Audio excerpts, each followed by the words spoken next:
Hello students, मैं अभिषेक सक्षम academy Rewa से।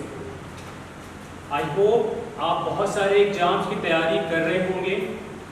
जितने भी एग्जाम होते हैं अलग अलग फील्ड्स के, जैसे एसएससी, बैंकिंग, अगर एमपी की बात करें तो जेल प्रहरी हो गया, एसआई हो गया, बहुत सारे एग्जाम। और जितने भी एग्जाम्स आप देते हैं, जहाँ जहाँ आपको हिंदी पढ़ने के लिए आती है, उन सभी एग्जाम्स में अगर आपने पेपर का एनालाइजेशन किया हुआ है तो आप एक चीज़ देखते होंगे कि वहाँ पे हिंदी के बहुत अच्छे क्वेश्चंस आते हैं। और आजकल के एग्जाम के ट्रेंड ऐसे हो चुके हैं कि वहाँ पर खंड खंड में विभिन्न प्रकार के अलग अलग टॉपिक्स के क्वेश्चन उठा के वो देता है, ठीक है, जहाँ पे हमको अलग अलग तैयारी हमको करनी पड़ती है अलग अलग सब्जेक्टों के लिए। उन्हीं सब्जेक्टों में से एक टॉपिक हिंदी भी होता है ज़्यादातर हमारे एग्जाम्स के लिए। और अगर हम अपने एमपी के एग्जाम्स को देखें तो एमपी के एग्जाम के लिए वो चीज़ रहती ही रहती है, ठीक है। जैसे जेल प्रहरी अभी आगे आने वाली वैकेंसीज है, एसआई है, पटवारी एग्जाम है, ऐसे एग्जाम विभिन्न एग्जाम्स के लिए। और अगर हम उन खंड खंड एग्जाम्स में देखें तो हमको ये, अगर हमको उनमें सिलेक्शन चाहिए तो हमको सभी खंडों को बराबर का महत्व दे करके उनको पढ़ना पड़ता है, ठीक है। तो इसी क्रम में मैं सक्षम एकेडमी रीवा से हिंदी के लिए आपके सामने आया। हमारी कोचिंग यहाँ सक्षम एकेडमी रीवा में चलती थी ऑफलाइन, और जैसा कि आपको पता ही होगा कि पिछले 5 से 6 महीनों से कोविड महामारी के कारण जो है बहुत सारे ऑफलाइन एग्जाम, सब ऑफलाइन जो परीक्षाएं हमारी हैं और हमारे जो कोचिंग संस्थान है वो बंद हो चुके हैं। लेकिन इसका ये मतलब कतई नहीं है कि जो आगे आने वाले समय है उसमें हमारे एग्जाम नहीं हो रहे हैं। परिस्थितियाँ बिल्कुल सामान्य होती जा रही हैं और आगे आपके एग्जाम होने वाले हैं जो निश्चित तौर पे होंगे ही। लेकिन इस दौरान जब हमारे कोचिंग संस्थान अपनी सेवाएं नहीं दे पा रहे हैं, ऑफलाइन नहीं दे पा रहे हैं, तो हमारा ये कर्तव्य बनता है कि हमको जो भी ऑनलाइन प्लेटफॉर्म मिले जहाँ पे हम अपनी तैयारी संभव बना सके, हमको वो चीज़ करनी चाहिए। बस इसी उद्देश्य के साथ हम अपनी सक्षम टीम के साथ आपके सामने आए हैं। हमारे चैनल सक्षम एकेडमी में आपको मैथ, रीजनिंग, जीएस इत्यादि चीज़ों के बारे में बताया जा रहा है, उसके कंटेंट प्रोवाइड किए जा रहे हैं। तो अब हम हिंदी के बारे में थोड़ा सा समझते हैं और जानते हैं बिल्कुल इनिशियल स्टेज के साथ कि हम हिंदी में क्या पढ़ें तो हमारा सिलेक्शन हो, क्योंकि हम मैक्सिमम नंबरों के लिए पढ़ेंगे। और यकीन रखिए इस बात का कि आप हिंदी पढ़ने के बाद ऐसा कोई क्वेश्चन नहीं होगा आप जिसको सॉल्व करने की क्षमता आप नहीं रखते हैं, ठीक है। तो उसके लिए थोड़ा ज़रूरी होती है कि हम पहले चीज़ों को एनालाइज करें, समझें कि वो चीज़ क्या है, कहाँ से क्वेश्चन उठा के वो दे रहा है और क्या कैसे। तो इसके लिए सबसे पहले हमको थोड़ा सा हिंदी को समझना पड़ेगा। तो हम अपने सबसे पहले 5 मिनट हिंदी को देते हैं और समझते हैं कि हम क्या पढ़ें हिंदी में और हमको कैसे पढ़ना चाहिए, क्या हमको उठा के रखना चाहिए, क्या हमको, और हमारे पास मटेरियल क्या होना चाहिए, कहाँ से पढ़ना चाहिए, कौन सा टॉपिक पढ़ना चाहिए, सब कुछ आपको जवाब मिलेगा यहाँ पर, ठीक है। तो समझते हैं हम कि हिंदी में हमको क्या क्या पढ़ना चाहिए, ठीक है। तो चलिए समझते हैं ज़रा। तो अगर हम हिंदी की बात करें तो सबसे पहले हमारी पूरी हिंदी, आप चाहे जिस भी एग्ज़ाम, जिस भी टॉपिक की बात करें, चाहे जो भी एग्ज़ाम हो, जनरली अगर किसी भी पेपर में 20, 30, 50 नंबर की हिंदी अगर आ भी रही है तो ये ऐसे टॉपिक्स हैं जो हर तरह के बोर्ड एग्जाम्स में, चाहे बोर्ड एग्जाम बोल रहा हूँ, मतलब किसी भी तरह के एग्जाम में ये चीज़ क्या होती है, आती ही आती है। ओके, समझते हैं थोड़ा सा, एक स्ट्रेटजी बता रहा हूँ आपको कि आपको कहाँ ध्यान देने की ज़रूरत होती है हिंदी में। ओके, तो देखते हैं, समझिए। सबसे पहले हम अपनी हिंदी को 2 हिस्सों में क्या करते हैं, विभाजित करते हैं, डिवाइड करते हैं। जहाँ पर हिंदी में जो भी कंटेंट है उनको हम 2 हिस्सों में क्या करेंगे, बांट रहे हैं अपनी अध्ययन की सुविधा के लिए। कैसे, देखते हैं। तो जहाँ मैं बोलता हूँ यहाँ पे अपने बच्चों को, यानी सक्षम एकेडमी में ऑफलाइन पे, कि पूरी हिंदी को 2 भागों में हम क्या करते हैं, डिवाइड करते हैं। और वो क्या है, पहला तो है रट्टा मार। रट्टा मार बोले तो कैसा, रट्टा मार अर्थात जिनको याद करना है हमको हिंदी के ऐसे टॉपिक्स। ओके, और सेकंड टॉपिक ऐसा है जिसको हम कहते हैं कि ये हमारा समझना टॉपिक है। समझना मतलब इनको हमको क्या करना है, समझना है, ये कॉन्सेप्चुअल चीज़ है हिंदी के अंतर्गत, ठीक है। ओके, देखते हैं कि ये रट्टा मार क्या क्या टॉपिक आते हैं इसमें। ओके, तो देखते हैं। रट्टामार टॉपिक में अगर देखो तो सबसे पहले हिंदी के बेसिक समझ के लिए सबसे पहले इंपॉर्टेंट है पर्यायवाची शब्द। पर्यायवाची क्या? पर्यायवाची अर्थात समानार्थी शब्द। ठीक है, शुरुआत बिल्कुल यहीं से होती है, क्योंकि अगर आप हिंदी को समझना चाहते हैं, आप चाहते हैं कि जो आगे के टॉपिक हैं वो सब एक दूसरे से लिंक रहें, आपको समझ में आए हर चीज़ की वो क्या लिखा हुआ है, तो पर्यायवाची बहुत ही इंपॉर्टेंट है। पहला स्टेप रट्टा मार के लिए। रट्टा मार, आई होप समझ रहे हो आप मैं क्या कह रहा हूँ, आप मतलब इसको कोई याद करना है, ये आपके रट्टा टेक्निक के ऊपर कि आप कितनी रट्टा मार क्षमता रखते हो। ठीक है, तो पर्यायवाची हो गया। पर्यायवाची के साथ आपको आएगा यहाँ पे अनेकार्थी शब्द, यानी शब्द एक पर अर्थ अनेक। ओके, पर्यायवाची अनेकार्थी के बाद आप विलोम शब्द को उठा लो। ठीक है, विलोम अर्थात उल्टा विपरीत, हम बचपन से पढ़ते आए हैं इन चीज़ों को। उसके बाद मुहावरे, बचपन से हम भी पढ़ते आए हैं मुहावरे। ठीक है, कहावतें, और कहावतों के साथ साथ लोकोक्ति, ये तीनों अलग अलग चीज़ें हैं। ठीक है, ये तीनों चीज़ें आपको बेसिक, बहुत सारी जो बेसिक किताबें हैं उनमें क्या होती हैं मिल जाएंगी आपको। ओके, तो ये हो गया लोकोक्ति, कहावतें। इनके अलावा अनेक शब्दों के लिए एक शब्द। ठीक है, जैसे बहुत सारे शब्द होते हैं, एक फ्रेज लिखा हुआ होता है तो कोई एक ना कोई वर्ड शब्द होता है तो वो आपको मिल जाएगा। तो अनेक शब्दों के लिए एक शब्द। ठीक है, तो ये आपको भी क्या करना है, समझना नहीं, इसको आपको रट्टा मारना है। और देन उसके बाद आप पढ़ेंगे यहाँ पे जैसे विभिन्न जो साहित्यकार वगैरह हैं उनकी रचनाएं वगैरह हो गई। ठीक है, तो रचनाएं वगैरह भी हमको याद करनी पड़ेंगी, आते हैं वेरियस एग्जाम वगैरह में। ठीक है, तो ये कुछ सामान्य चीज़ें, अभी बहुत सारी चीज़ें यहाँ पर छूटी हुई हैं। ठीक है, ऐसा। अब कॉन्सेप्चुअल चीज़ क्या है जिनको हमको समझना है, समझने पे वाली चीज़ों में सबसे पहले तो आप पढ़ेंगे हिंदी भाषा के बारे में कि आखिर हिंदी भाषा है क्या।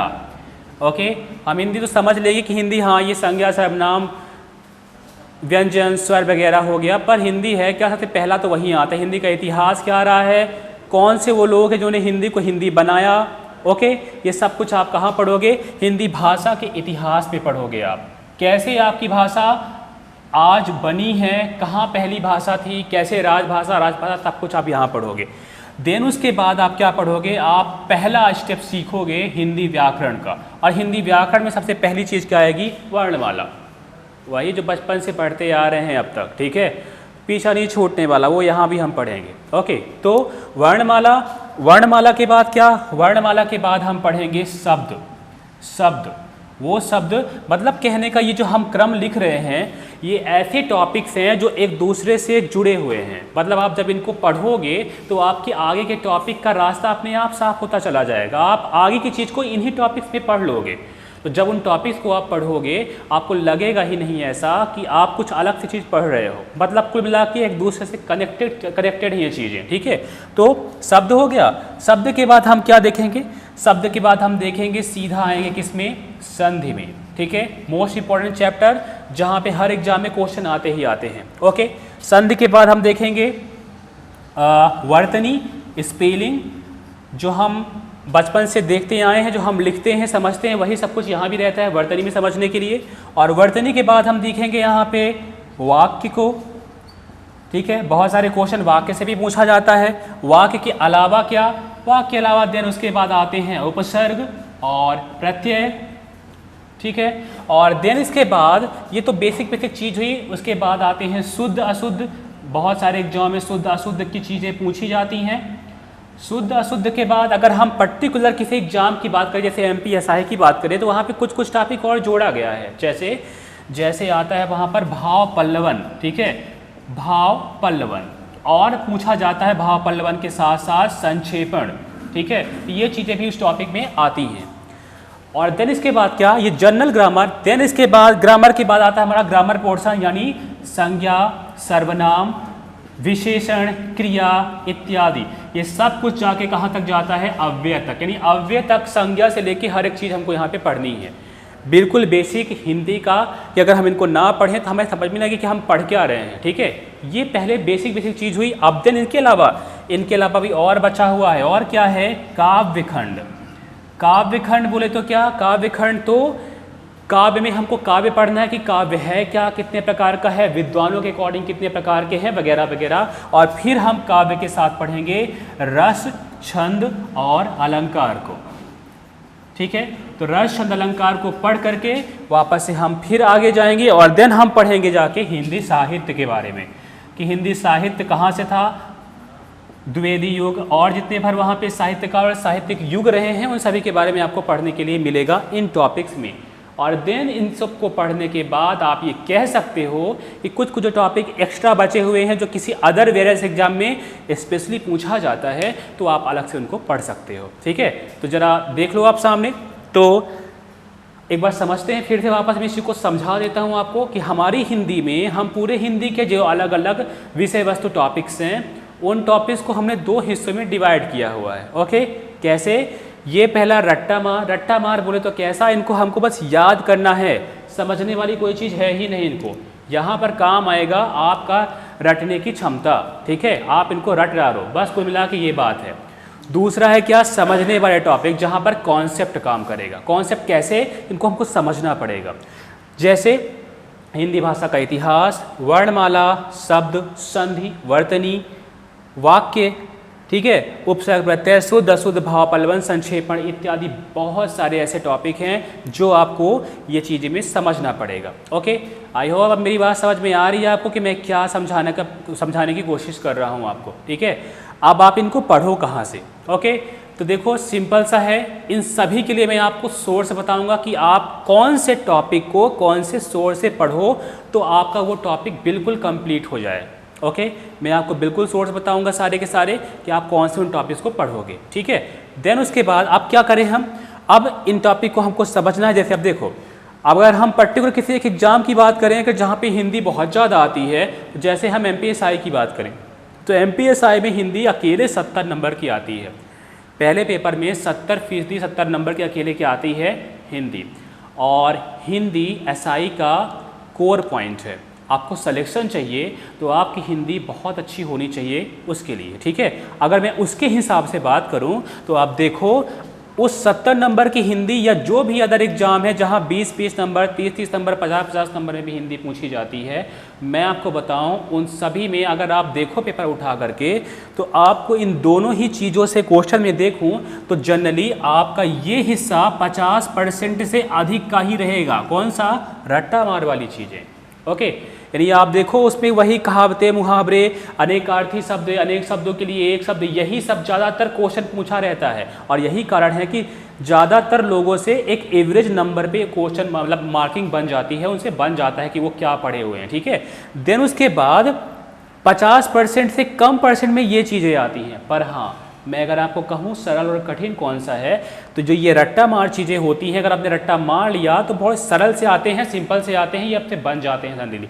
कठिन कौन सा है? कठिन ये सेक्शन है जिसको हमको समझना पड़ता है। कठिन जनरली कठिन हम उसको नहीं कह सकते जब तक कि उसको पढ़ न लें।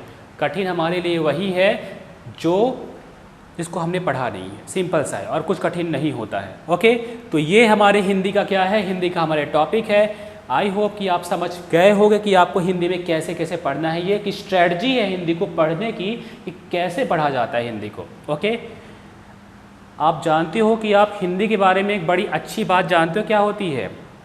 लोग समझते हैं कि बचपन से वो हिंदी पढ़ रहे हैं तो हिंदी बड़ी आसान है, बन जाएगा उनसे। ओके, पर ये मैं आपको बता दूं कि ये थोड़ा सा एक विरोधाभास कंडीशन होती है हमारे सामने। ठीक है, हम बेशक से हिंदी को समझते हैं आसान है, पर वो आसान नहीं होती है।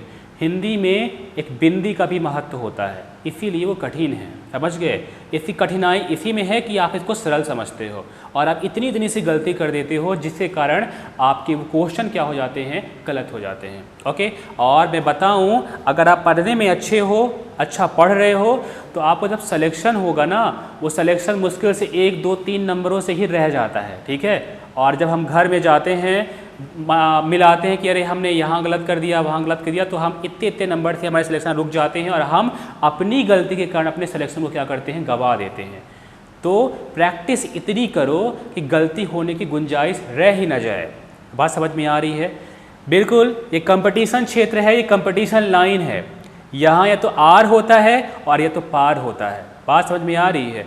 कहने का मतलब ये है कि अगर आपका मन करता है पढ़ने का तभी आप आओ इधर, मन नहीं करता है तो आप उस काम को करो जहाँ आपका मन लगता है। क्योंकि आप इधर आओगे तो आप सेलेक्ट तभी होगे जब आप सबसे बेहतर बनोगे। ओके, तो मेरी बात अगर आपको समझ में आ रही होगी तो मेरे ख्याल से तो ये क्या था, हिंदी का एक छोटा सा एक डेमो था कि हिंदी को हम कैसे पढ़ते हैं और क्या कैसे होता है। ओके, सामने आपके बहुत सारे एग्जाम आने वाले हैं, प्रिपेयर हो जाइए आप अपने एग्ज़ाम के लिए। ठीक है, ठीक है, तो हमने अभी समझ लिया कि क्या पढ़ना है हमको हिंदी में। ओके, देन उसके बाद हम सीधे एक टॉपिक उठा करके आपको बड़े पहले समझा देते हैं कि क्या चीज़ होती है वो। उसके बाद हम सीरियल से और क्रम से आपको एक एक करके सारे टॉपिक्स प्रोवाइड कराते जाएंगे। ठीक है, तो आप लोग अब देखें और बताएं कि आपको कैसा लगा, और टॉपिक्स आगे के फिर उसके बाद हम लोग देते जाएंगे। ठीक है, तो हमारा जो टॉपिक है आज का पहला टॉपिक, उन सभी चीज़ों में हमने उठाया हुआ सबसे पहले संधि को। ठीक है, संधि एक ऐसा टॉपिक जो आप लगा लो कि आप कोई सा भी एग्जाम दे रहे हो जहाँ पर हिंदी आनी है तो हो ही नहीं सकता कि वहाँ पर संधि का क्वेश्चन आए ही ना। निश्चित तौर पर है कि एक या दो क्वेश्चन संधि के रहेंगे ही रहेंगे। तो ये एक ऐसा फुल प्रूफ टॉपिक है जहाँ से आपको निश्चित तौर पे एकदम बने बनाए नंबर आपको देगा। लेकिन कब? तब जब आप इस टॉपिक को बेहतर तरीके से समझ पाओगे तब। ठीक है, वरना संधि का एक सामान्य क्वेश्चन भी आपको कन्फ्यूज करके रख देगा। ओके, तो समझते हैं और यकीन मानना कि आपको ये टॉपिक बहुत बेहतरीन तरीके से समझ में आ जाएगा। ओके, देखते हैं, शुरू करते हैं। तो देखते हैं ये संधि होती क्या है। ठीक है, समझते हैं। तो जैसे आपने शब्द सुना होगा, जैसे संधि लिखा हुआ है, संधि खुद ही क्या है? एक शब्द है। ओके, तो शब्दों का जो निर्माण होता है उसमें संधि का भी क्या आता है? एक अहम भूमिका होती है संधि की, पर उसको बाद में देखेंगे। मैं समझते कि संधि असल में होता क्या है। अगर मैं संधि का नाम लूँ तो संधि शब्द का जो है मतलब होता है क्या? संधि का मतलब होता है मेल, अर्थात मिलन। ठीक है, ये होता है इसका मतलब। ठीक है, शाब्दिक अर्थ जिसको कहते हैं, ज्वाइनिंग। ओके, तो देखते हैं कि संधि है क्या। एक व्याकरणचार्य थे जिनका नाम था आचार्य किशोरीदास वाजपेयी। उन्होंने अपने ग्रंथ हिंदी शब्दानुशासन में इस संधि की बड़ी अच्छी से सुंदर सी परिभाषा दी है। क्या दी है पता है? उन्होंने ये दिया है कि संधि का मतलब होता है कि जब दो वर्ण पास पास आते हैं तो उन दो वर्णों के पास आने से उनमें थोड़ा सा परिवर्तन होता है। इसी परिवर्तन का नाम क्या है? संधि है। अर्थात संधि और कुछ नहीं, संधि का मतलब होता है परिवर्तन, मेल। ओके, कैसे मेल होता है समझते हैं। फॉर एग्जाम्पल, मैं संधि बाकायदा बहुत अच्छी तरह से समझाऊंगा, पर पहले मैं आपको इसका बेसिक कॉन्सेप्ट समझा दूं कि संधि का मतलब क्या है। ठीक है, जरा समझना। जैसे हम अगर दो शब्दों की बात करें, जैसे हम लिख रहे हैं दो शब्द, एक शब्द हो गया विद्या, क्लियर, एक शब्द हो गया आलय। ठीक, दो शब्द हमारे पास हो गए, एक हो गया विद्या, एक हो गया आलय। ठीक है, ये शब्द विद्या और दूसरा शब्द आलय। तो परिभाषा के अकॉर्डिंग संधि का मतलब क्या है कि जब दो शब्द क्या होते हैं? पास आते हैं। अगर इन दोनों को हम आपस में पास पास लाएं तो क्या होता है? इन दोनों शब्दों में से जो पहला वाला शब्द है उसका जो अंतिम अक्षर है, मतलब कौन? या, और जो दूसरा वाला शब्द है उसका जो पहला वाला अक्षर है अर्थात कौन? आ। अक्षर का मतलब हमको यहाँ वर्ण से है। ठीक है, ओके, ये वर्ण क्या होता है? ये वर्ण हमको वर्णमाला में पढ़ने को मिलेगा। वर्ण क्या है? हमारे मुख से उच्चारित हुई हर वो ध्वनि जिसका हम और खंड नहीं कर सकते, जिसको हम टुकड़ों में और तोड़ नहीं सकते, उसको हम क्या कहते हैं? एक ध्वनि अर्थात एक वर्ण कहते हैं। जैसे हमारे स्वर आ, छोटा, बड़ा, छोटी, ये सब क्या है? ये क्या है? एक वर्ण है। ठीक है, तो संधि का मतलब क्या हुआ? संधि का मतलब जो ये पहला शब्द है, इस पहले शब्द का जो अंतिम वर्ण है, दूसरे शब्द का पहला वर्ण है, जब ये पास पास आते हैं, कौन पास पास आया? ये दोनों कौन है? ये दोनों वर्ण हैं। ओके, जब ये दोनों वर्ण पास पास आते हैं तो इनके पास आने से इनमें परिवर्तन होता है, विकार उत्पन्न हो जाता है, इनमें मेल होता है। और मेल कैसे होता है? अगर तुम देखो ध्यान से तो यहाँ पे अंतिम वर्ण कौन सा है? या है। उसका पहला वर्ण कौन सा है? आ है। ठीक है, या क्या है? या एक व्यंजन है। ओके, अगर तुम ध्यान से देखो व्यंजन में बड़ा या लिखा हुआ है। या व्यंजन होता क्या है? व्यंजन क्या है? असल में व्यंजन क्या है? हमारे मुख से उच्चारित ऐसी ध्वनियाँ व्यंजन कहलाती हैं जो हमारे मुख के भीतरी भागों से टकरा करके ही बाहर निकलती हैं। मतलब जब इनका उच्चारण होगा तो हमारे मुख के विभिन्न अंगों का प्रयोग होगा और सेकंड चीज इसमें कि व्यंजन को बोला यानी उच्चारण इनका किसकी सहायता से किया जाता है, स्वरों की सहायता से। मतलब हम इनको बोल नहीं सकते कि इनके साथ स्वर ना जुड़े हुए हों। जैसे या, अगर आप ध्यान से देखो या को, तो या में आ का उच्चारण आ रहा है, या आ रहा है, इस वजह से कौन सा उच्चारण आ रहा है, या में आ का। तो यहाँ पे बड़ा या लिखा हुआ, तो यहाँ पे कौन सा उच्चारण, कौन सा वर्ण होगा, वर्ण छुपा हुआ होगा इसमें बड़ा आ का, ठीक है। और देन उधर क्या लिखा हुआ है, उधर लिखा हुआ है बड़ा आ, अर्थात बड़ा आ और बड़ा आ ये दोनों वर्ण क्या आ गए, पास पास आ गए। अब आप कहोगे कि बड़ा आ कहाँ से आ गया, बड़ा आ आया ये या अक्षर में आया, ठीक है। अच्छा यानी क्या, यहाँ पे ये व्यंजन लिखा हुआ है, व्यंजन में क्या छुपा हुआ है, वर्ण छुपा हुआ है, कौन सा, आ। अब देखो परिभाषा कहती है कि जब दो वर्ण पास पास आते हैं तो उनके मिलने से परिवर्तन होता है। यानी जब बड़ा आ और बड़ा आ पास आएंगे तो इनके मिलने से परिवर्तन क्या होगा कि इनके मिलने से एक तीसरा वर्ण बदल जाएगा, बन जाएगा, जो बड़ा आ ही होगा। ये संधि का नियम है कि जब बड़ा आ और बड़ा आ आपस में जोड़ते तो क्या बनता है, बड़ा आ ही बनता है। क्लियर हुआ। तो ये बड़ा आ जैसे ही बन गया, अब ये बड़ा आ ये जाके जुड़ेगा जाके सीधे पहले वाले शब्द के अंतिम वाले अक्षर से, यानी किससे, या से। क्या जुड़ गया जाके, बड़ा आ। तो उसमें तो पहले ही बड़ा आ लिखा हुआ है, अगर बड़ा आ ना भी लिखा हुआ होता, ए लिखा हुआ होता यहाँ पे, तो ए हट जाएगा और जो नया वर्ण बनेगा वो वर्ण जाके जुड़ जाएगा कहाँ, उस सब पहले वाले शब्द के अंतिम वाले वर्ण में। मतलब या ये क्या हो जाएगा, ये हो जाएगा विद्या, आ जाके जुड़ गया कहाँ पर, यहाँ पर। अब जो ये सेकेंड वर्ण था बड़ा आ, यानी जो ये वाला वर्ण था, ये क्या हो जाएगा, गायब हो जाएगा, यहाँ से हट जाएगा यहाँ से ये। और हटने के बाद ये जैसे ही गायब हुआ, बाकी के बचे हुए अक्षर क्या हो जाएंगे, इससे जुड़ जाएंगे, ज्वाइन हो जाएंगे, और ज्वाइन होके एक नया शब्द बनाएंगे। क्या बनाएंगे, विद्या, और क्या लिखा है, लय, अर्थात एक नया शब्द बन गया विद्यालय। ओके, तो संधि की परिभाषा क्या कहती है, संधि की परिभाषा ये कहती है कि जब दो वर्ण पास पास आए, जब ये दो वर्ण पास पास आते हैं तो इनके जुड़ने से परिवर्तन होता है, विकार उत्पन्न होता है। इसी विकार का नाम क्या है, संधि है। और विकार होने पे होगा क्या, विकार होने पे एक नया शब्द की रचना होगी, अर्थात शब्द की रचना में किसका हाथ है, संधि का भी हाथ है। संधि से एक नए तरह के शब्दों का क्या होता है, निर्माण होता है। क्लियर हुआ। मतलब कहने का अगर हम बेसिक चीज़ देखें कि संधि में क्या होता है, तो सीधी बात, अगर सिंपल सी परिभाषा हम बताएं, संधि दो वर्णों का क्या है, मेल है। समझ गए। अर्थात परिवर्तन को ही क्या कह रहे हैं, हम संधि कह रहे हैं, जहाँ पर दो वर्णों के पास आने से कुछ न कुछ विकार उत्पन्न होता है। इस विकार का नाम क्या है, संधि है। तो वो जो परिवर्तन होगा उसको हमने क्या कह दिया, संधि। तो उससे क्या बन गया, एक नया शब्द बन गया। ठीक है, आप समझना ये नया शब्द कैसे बना है, ये नया शब्द बना है संधि के नियमों के द्वारा।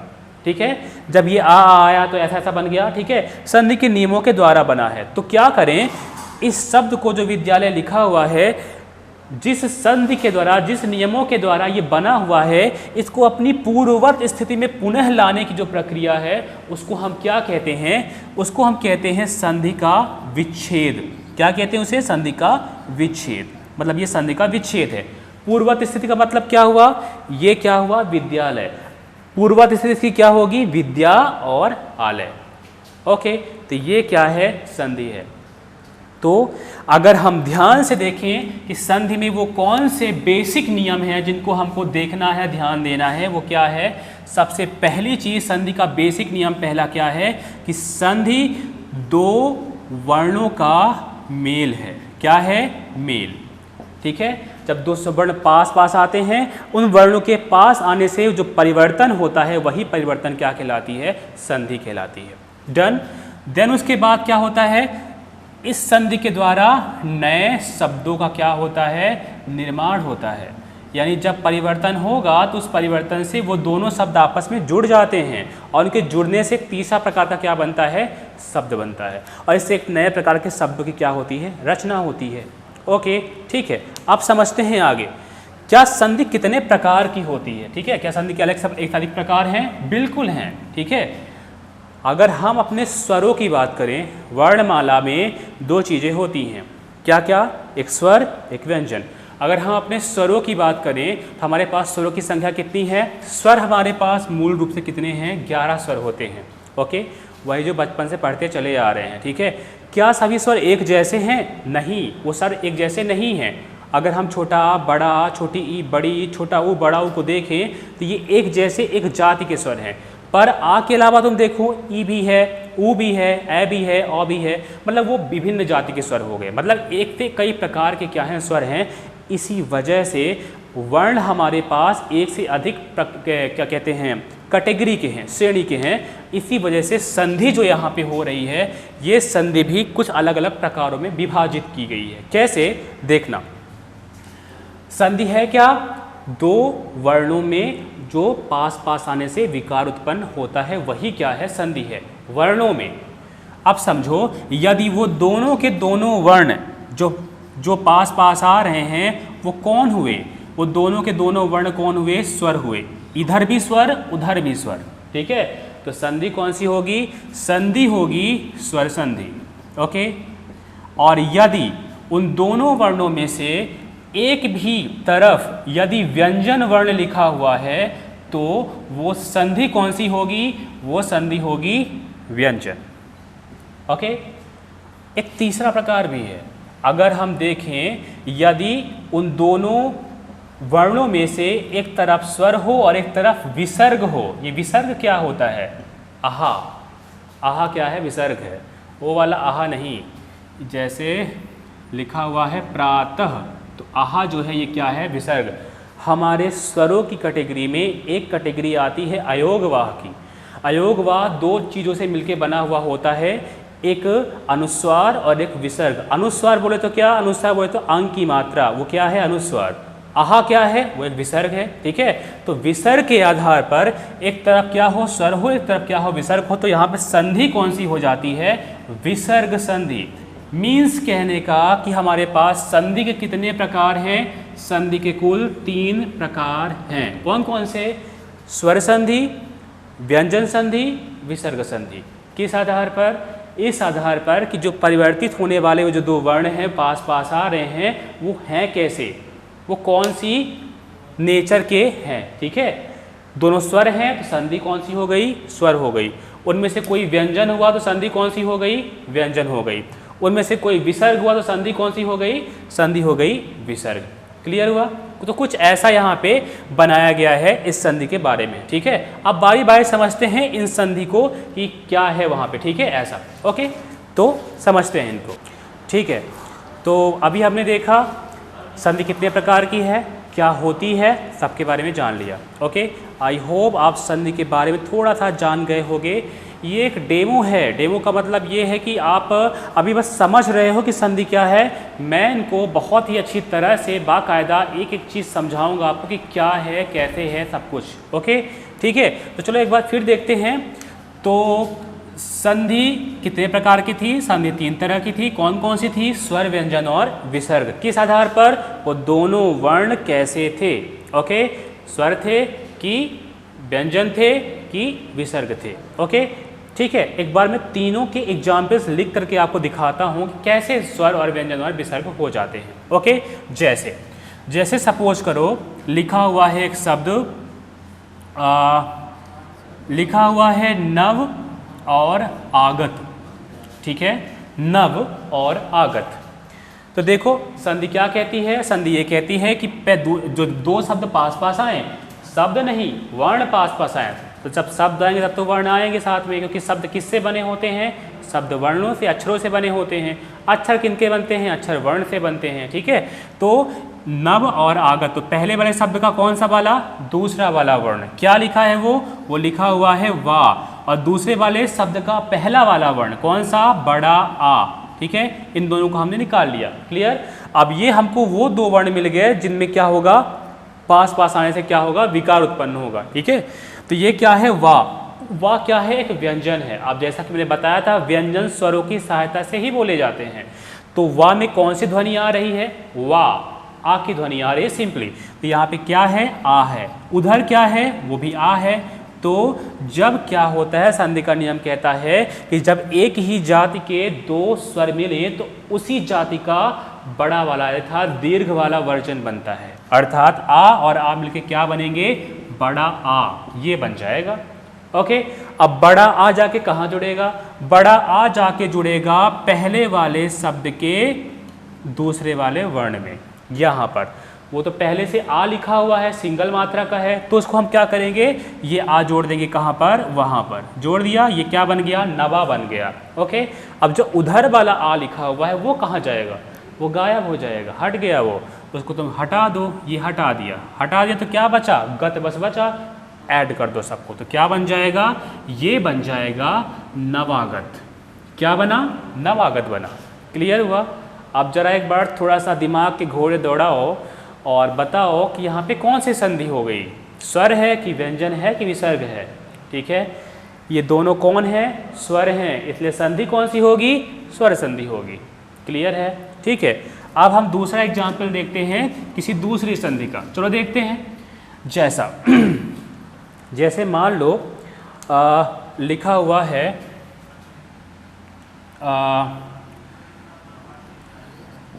दिक, ठीक है, और लिखा हुआ है गज। ठीक है, दिक और गज, दो शब्द लिखे हुए हैं, एक शब्द दिक, दूसरा शब्द गज। ठीक है, अब समझते हैं फिर से यहाँ पे कौन सा क्या होगा। हम लेते हैं पहले वाले शब्द के दूसरे वाले वर्ण को, किसको, का को, पर यहाँ देखना का में हलंत लगा हुआ है। अगर ध्यान से देख रहे हो क्या लगा है, हलंत लगा है। ये हलंत क्या शो करता है बताते हैं।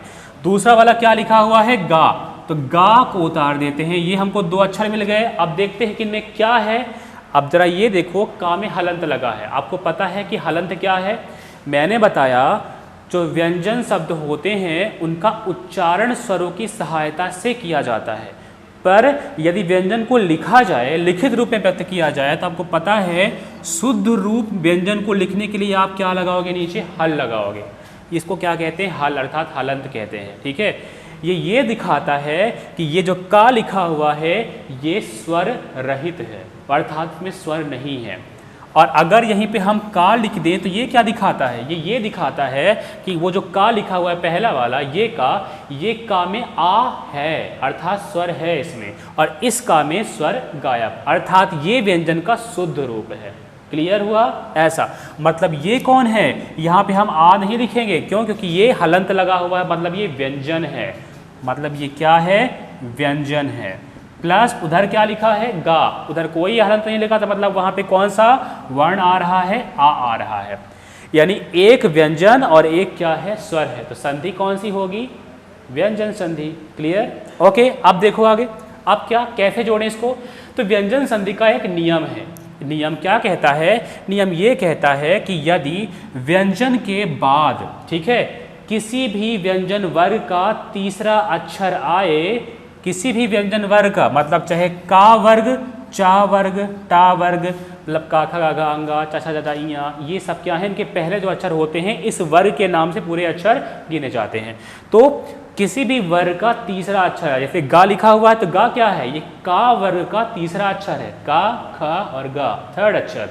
तो क्या होता है, जो ये का है ये अपने वर्ग के तीसरे वाले अक्षर में क्या हो जाएगा, कन्वर्ट हो जाएगा। इस संधि का नियम है, ये आगे पढ़ेंगे हम। ठीक है, कंफ्यूज मत होना। क्या कहता है कि यदि का के बाद, व्यंजन के बाद क्या आए, किसी भी वर्ग का तीसरा अक्षर आए, तो जो वो व्यंजन है वो अपनी ही वर्ग के तीसरे वाले अक्षर में क्या हो जाएगा, बदल जाएगा। तो का वर्ग का तीसरा अक्षर क्या होगा, का, खा और गा, यानी ये गा में क्या हो गया, बदल गया। अभी जो बदला हुआ ये अक्षर है ये कहाँ जाएगा, सेम ये पहले वाले वर्ण शब्द के दूसरे वाले वर्ण में क्या होगा, जाएगा। यानी ये का बदल जाएगा, किसमें, गा में बदल जाएगा। ओके, बदल दो तुम भी, ये बदल गया काहे में, गा में, तो ये बन गया गा। अब उधर क्या बचा हुआ है, उधर भी गा लिखा हुआ है और जा लिखा हुआ है, तो ये से तुम उतार दो उसको, ये बन गया ऐसे दिग्गज। पर क्या ऐसा दिग्गज होता है ना, ऐसा दिग्गज नहीं होता।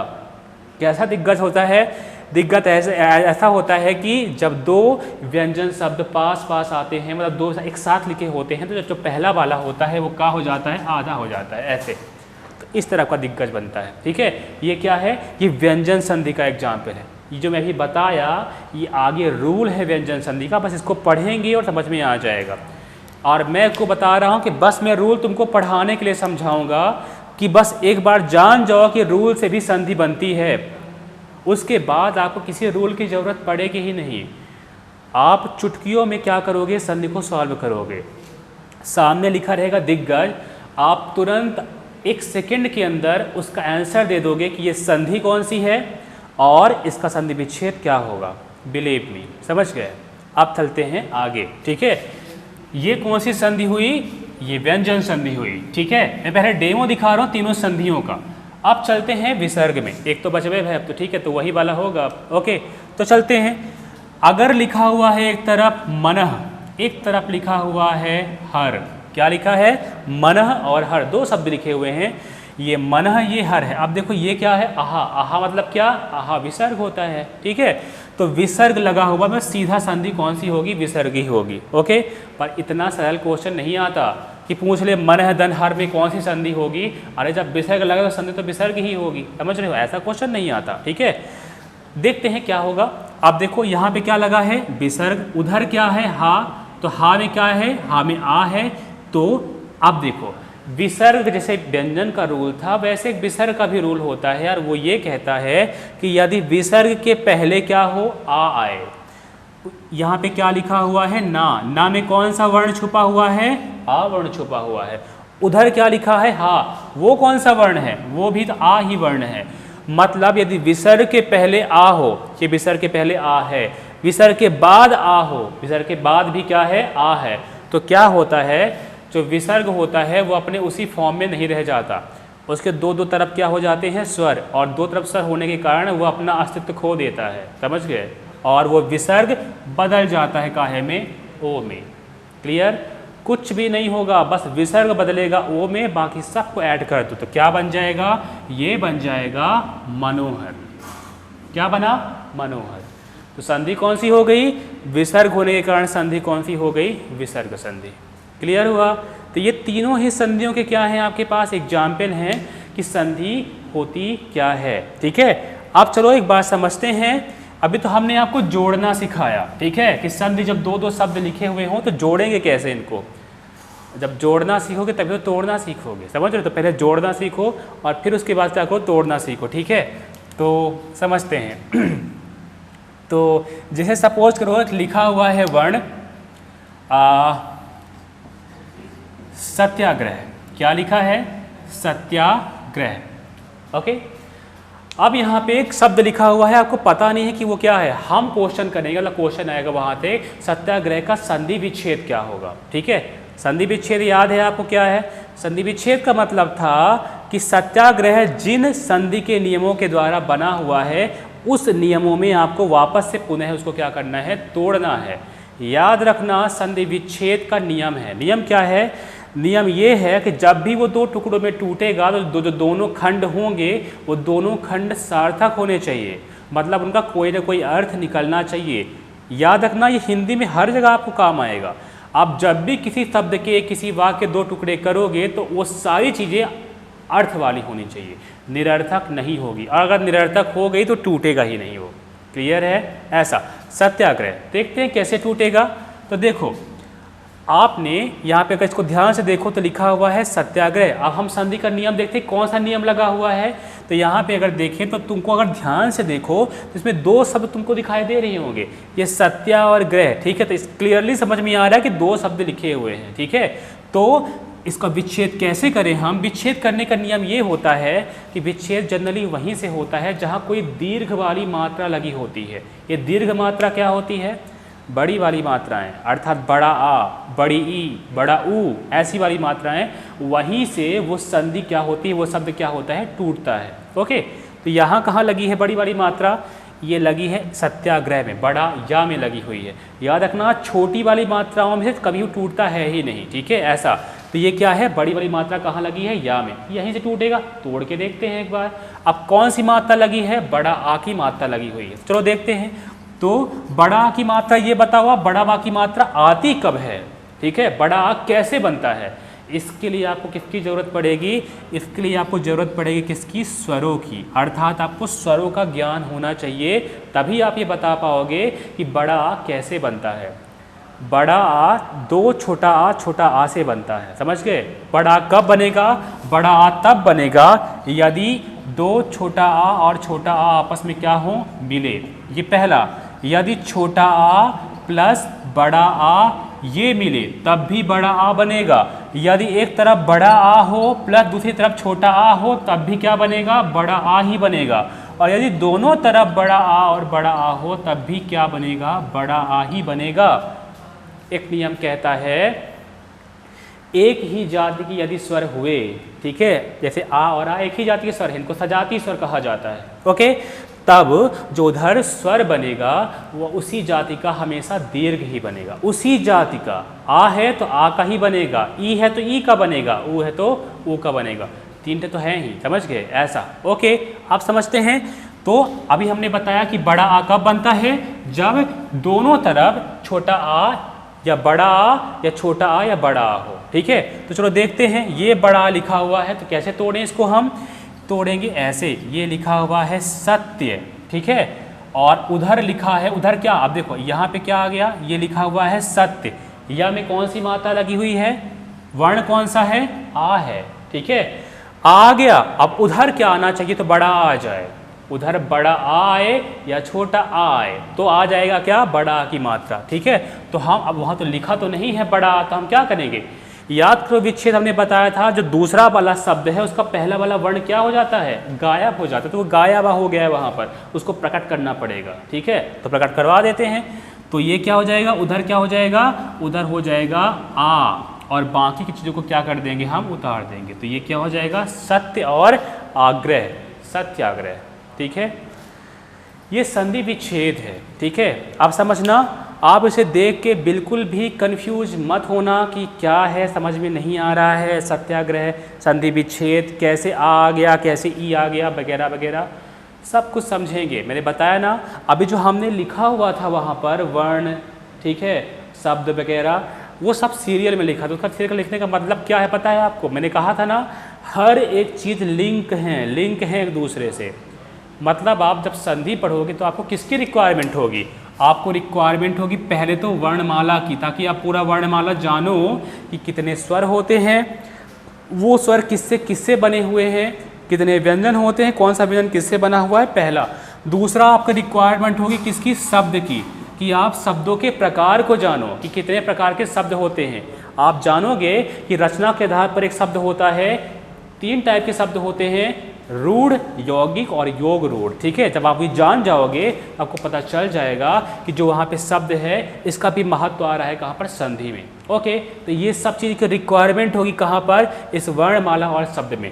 ये था संधि का एक छोटा सा आपके सामने डेमो की संधि क्या होती है, ओके। तो इसको अच्छे से समझने के लिए हम क्या करेंगे, बाकायदा इसको अच्छी तरह समझेंगे अपने नेक्स्ट वीडियो में कि स्वर संधि क्या है, व्यंजन संधि क्या है और विसर्ग संधि क्या है, ठीक है, ओके। तब तक के लिए हम अगली वीडियो का क्या करेंगे, वेट करेंगे। और आपका काम क्या है, आपका काम ये है कि आप अपने आप को अच्छी तरह से प्रिपेयर बना लो, प्रिपेयर कर लो, क्योंकि वॉर आने वाला है, युद्ध होने वाला है। युद्ध कहाँ होने वाला है पता है, युद्ध होने वाला है वहाँ जहाँ आपके जैसे या आपसे कम या आपसे अधिक बहुत से लोग आपस में आपके कंपटीशन में आपके सामने आपके आगे पीछे बैठे हुए होंगे, ओके। क्यों, क्योंकि मार्च से लेकर के अब तक डायरेक्टली कोविड के कारण कोई वैकेंसी निकली नहीं, कुछ नहीं हुआ। आपको पता है पूरे भारत के व्यक्ति जो नवयुवक हैं वो सब बेरोजगार बैठे हुए हैं, ठीक है। सबको इतनी भूख लगी हुई है ना कि जब वैकेंसी आएगी तो बिल्कुल हल्ला बोल देंगे उस वैकेंसी पर। तो मतलब खतरनाक तरीके से युद्ध होने वाला है। तो जो भी मौका मिले ना, आगे जो भी वैकेंसी आए, बस उसको आप ग्रैब कर लो और उसको अच्छी तरह से ग्रहण कर लो और अपने आप को इतना सशक्त बनाओ, इतना मजबूत बनाओ कि किसी भी तरह के क्वेश्चन हो आपसे वो बन जाए। पढ़ाई ऐसी करो जिसका कोई मतलब निकले, ओके, ठीक है। तब तक के लिए हम अगली वीडियो में मिलेंगे। आप इस वीडियो को लेकर के अपने नीचे कमेंट लिखिए, राय दीजिए कि आपको कैसा लगा, आपको कौन सा टॉपिक चाहिए हिंदी में पढ़ने के लिए, ओके। देन उसके बाद इसको और लाइक कीजिए, इसको शेयर कीजिए, ताकि हम जो ये काम कर रहे हैं ऑनलाइन प्लेटफॉर्म में आकर के, ये आपके लिए कर रहे हैं हम, ठीक है, आपकी सुविधा के लिए कर रहे हैं, क्योंकि ऑफलाइन क्लासेस नहीं चल रही। तो जब तक ऑफलाइन क्लासेस नहीं चलती हैं तो जो आप इसी चीज़ का क्या करो, फ़ायदा उठाओ। जो दूर दराज के लोग हैं वो भी इस वीडियो का फ़ायदा उठा सकते हैं, ठीक है। तब तक के लिए बाय।